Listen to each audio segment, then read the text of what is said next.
Hey, yo, welcome back to Put 30 on the Clock. I'm Coach Phil, and as usual, let's get right to it.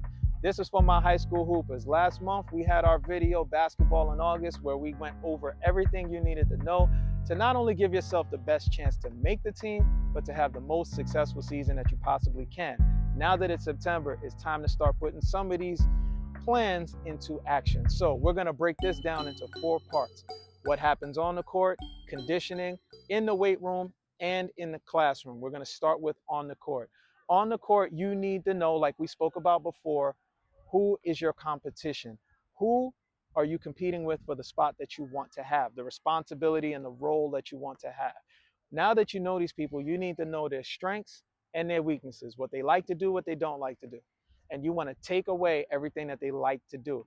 It might not mean that you force them into the exact opposite. You just need to show, you just need to make them beat you with something else. So if they can't shoot and they always drive left, force them right. If they always drive right, force them left. If you don't know if they can shoot off the dribble, sag off them a little bit when they attack to see if they're going to stop and pull up. If they can't shoot, back up. If they're in the post and they're killing you in the post, front the post, ask for help on the weak side. So if they lob that over, we can get a steal. Make them show you something other than what they're already good at. So you want to take their strengths away and force them into something else. You have to expect them to do the same to you. So if this is your game plan, you need to work on your weaknesses. So when they take your strengths away, your weaknesses look better than their weaknesses. That's first. The second thing with that is this is going to stand out to the coaches because they're going to see that you took the time to study your opponents, to come up with a game plan and execute the game plan.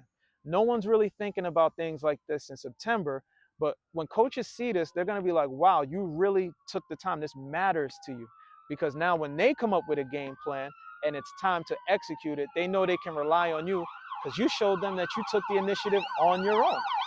So you want to be able to take away your competition's strengths and make them beat you with something else. And you also want to strengthen your weaknesses so when they do the same to you, you still end up looking better than them. Now, moving on to conditioning, you have to be in shape to do that. Now, conditioning normally for most people is just how long can you just run up and down the court? And that's very important, being able to get up and down, but it's more about the actions. How many times can you change directions when you're guarding someone 94 feet? How many times can you change directions when you're handling the ball against this pressure? Whatever the skill is, you have to be able to do it in the fourth quarter the same way you do it in the first. I want to give you Ja Morant as an example. If Ja Morant dunks on somebody in the fourth quarter, it'll look exactly the same as if it was the first quarter. He might be tired, but to those of us watching the game, we can't tell the difference. So it's basically how long can you maintain your peak? How long can you be at your best? Most players start breaking down around the second quarter. So when we say conditioning, we don't want to just talk about running up and down the court. We want to talk about, can you carry out the actions that we're depending on you for? This is the role that you wanted. Can you carry out these actions throughout the entire game as if you just started the game, right? And it's also a good idea when coach is going to expect that you work on your actions all summer and that you weren't running, and that's why we do all this running in September, right? It's also a good idea to get competitive, right? A little trash talk. Let people know that they can't keep up with you, whether it's true or not. Coach just wants to see that you're competitive in something so important, especially since we all know your coaches are not stupid. We all know that nobody wants to run up and down. Nobody wants to do suicides in 17s. We don't want to do five and ones. Nobody wants to run. Are you competitive? Can you make this fun? Can you take our mind off of the stress of having to run back and forth? And when they see that competitive spirit, it really makes you stand out because everyone else is normally complaining and moping about how much running we have to do. Now we're going to get to the weight room. This is one place where you cannot be competitive. You do not compete in a weight room. Let me get this out of here real quick, y'all. You do not want to be competitive in the weight room. I promise you. Let me say that one more time. Do not be competitive in the weight room. The weight room is about you getting stronger, you getting better, you paying attention to your body, you making improvements. Ego lifting it's the quickest way to get an injury. And also, if you're so competitive that you're trying to outlift the next person, is going to throw your game off. It takes so long to readjust having new strength when you do things properly. When you start ego lifting, it makes the learning curve, the readjustment period, even more difficult. So do not try to outlift the next person. If you're going to be competitive in the weight room, be competitive with how serious you take this, how much attention you pay to detail, how much you follow instruction. That's where you get competitive. But trying to outlift the next person that God has blessed to be 3 times as strong as you is foolish. All you're going to do, if you even accomplish anything at all, is injure yourself. Don't ego lift, don't compete that way. Compete with your level of focus in the weight room. When the coaches see how much improvement you have made from point A to point B, that's what they're going to see. They're not going to say, oh, you're stronger than that guy now. We all know that everyone's born with different levels of strength. Don't be stupid. Don't go with the ego lifting. Make your own improvements. The last part is what we do in the classroom. Most players have no idea that this is the deciding factor for a lot of colleges, because they have to determine when they come down to the high school level, not only eligibility, but also the probability that you'll be eligible at the end of the first semester. Basketball is the only sport, it's one of the few sports, let me say, where your eligibility can be cut off mid-season. Most other sports, you're eligible coming into the season or you're not. This is one of the few sports where you walk in eligible and you can become ineligible. So if my college is giving me, let's say I'm the head coach of a university, and they say, hey, we're giving you 5 scholarships this year to go find us some high school players or some transfers or whatever, right? And I come to see you, and our minimum GPA requirement is a 2.7.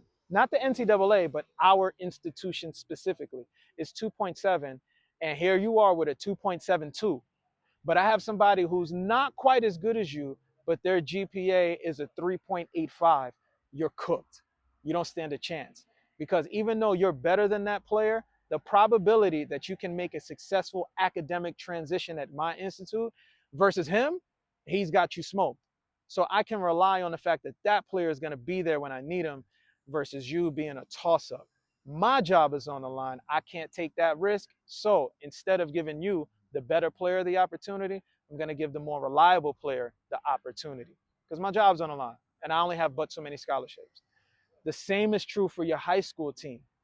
Yes, the GPA requirements, at least here in Central Florida, is, I believe it's 2.0, and some people said 2.3, but I still think it's a 2.0. Yes, it's still 2.0, but if you're a 2.1 and I have somebody who's not as good as you, but they're a 3.5, I'm going with the 3.5 because I can train them to do the role that I need them to do. So even though you're the superior player, the grades will be the determining factor. Not only that, but when you're going into colleges, just like I gave in the previous example, some schools can't even look at you if you don't have a certain GPA. So for a lot of guys who don't test well with the ACT or the SAT, or for a lot of guys who don't have the minimum GPA requirements, they often get sent to JUCO or they got to go somewhere else before they can even talk to me.